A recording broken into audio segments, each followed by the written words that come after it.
Предприятия республики продолжают программу импортозамещения. Мясная и молочная продукция в Северной Осетии производится практически полностью из отечественного сырья, и лишь небольшая часть необходимых компонентов поставлялась из-за рубежа. Производители по-прежнему предъявляют строгие требования к качеству продукта. Лидия Цехилова расскажет подробнее.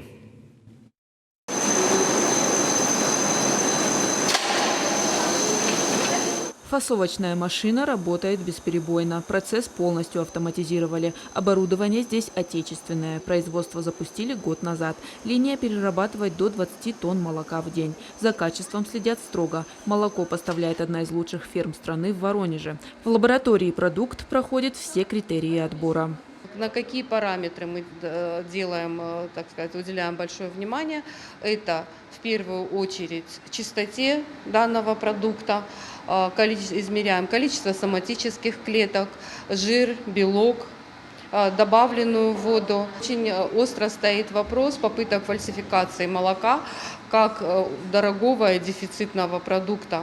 Мы проверяем на такие параметры, как сода, добавленная вода.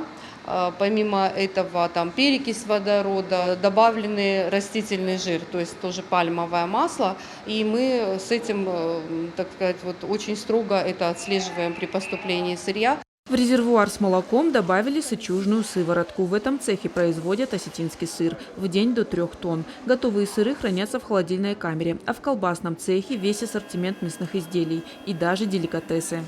Главная особенность нашего производства и основные цели нашего руководителя заключаются в том, что мы работаем сырьем от молодых животных. Сырье поступает от конкретно говядины, от местных поставщиков. Качество и доступная цена в сложившихся экономических условиях – это главный ориентир. Продукты деликата реализуют в республиках СКФО, Краснодарском крае. Мы работаем без перебоев. Более того, с начала месяца наша продукция увеличилась в объемах. Есть значительное повышение в цене, так как комплектующие и процентов 10 от сырья импортные – это специи, закваски, и это повлияло на небольшой рост цен. Но процентов 80 поступаемого сырья производится здесь, на местном рынке, на российском рынке, и приходят к нам без перебоев. Анализируя то, что они сейчас производят, эти объемы гораздо выше, чем были до того периода, когда более-менее в спокойном режиме они работали. Почему они в таком? Они, наоборот, некоторые позиции они увеличили. Это поставки молока, в частности, у них из Воронежа, с местных фермеров и так далее. Они принимают. Номенклатуру, которую они производят, она гораздо выше. И я бы не сказал, что там цены более так сильно подняли, но в какой-то момент они, некоторые позиции, да, это независимо от технологических процессов и сырья. Есть это этикетка, это оболочка и какие-то еще другие позиции. На молзаводе холдинга «Мастер Прайм Березка» темпы тоже не снизили. Перерабатывают до 10 тонн молока в сутки. Производят всю кисломолочную продукцию. Сметана 20% в стаканчике. Дальше идут бифитоны в мягкой упаковке в стаканчике. Идет сметана 0,8, ведерко 20%. Дальше идут кефиры двух видов.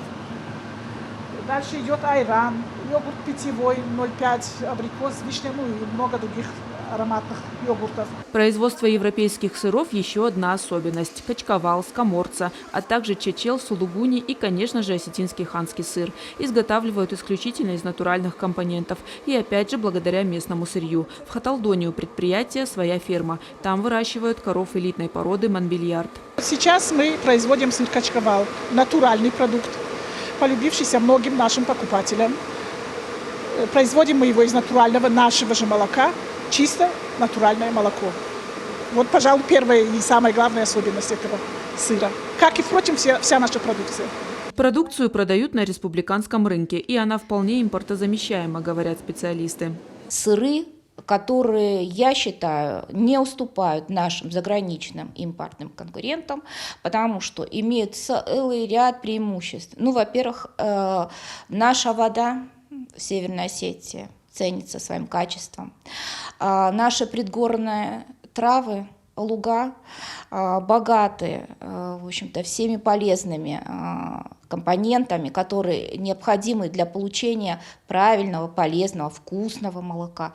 И из этого молока сам Бог велел производить правильную, вкусную, натуральную продукцию. В республике за 2 месяца увеличилось производство молока и мяса на 18,5% и 68% соответственно. Экономические реалии хоть и диктуют свои условия, но на качестве и темпах производства предприятий особо не отразились. Такая положительная динамика сложилась благодаря бесперебойной работе по переработке животноводческой продукции.